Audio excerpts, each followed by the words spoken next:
నమస్తే, welcome to CM today news. మలయాళంలో పెద్దగా అంచనాలు లేకుండా క్రిస్మస్ వీకెండ్ లో రిలీజ్ అయిన మార్కో సినిమా అక్కడ సంచలనం సృష్టించింది.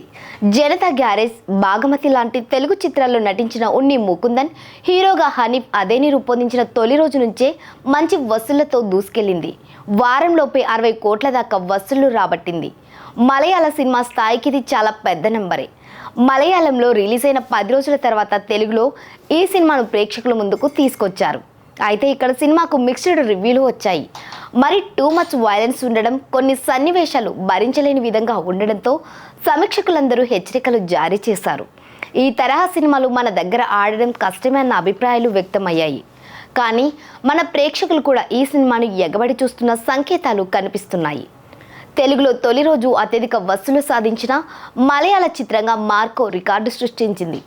డే 1 ఈ సినిమాకు తెలుగు రాష్ట్రాల్లో 1.75 కోట్ల రూపాయలు వసూలు రాబట్టింది. ఇప్పటిదాకా మలయాళ చిత్రాల్లో మన్సుముల్ బాయ్స్ దే రికార్డు. గత ఏడాది విడుదలైన ఈ చిత్రం పులి మురుగన్ వసూళ్లను అధిగమిస్తూ 15 కోట్ల దాకా కలెక్షన్లు రాబట్టింది. ఇప్పుడు మార్కో ఆ రికార్డును దాటేసింది.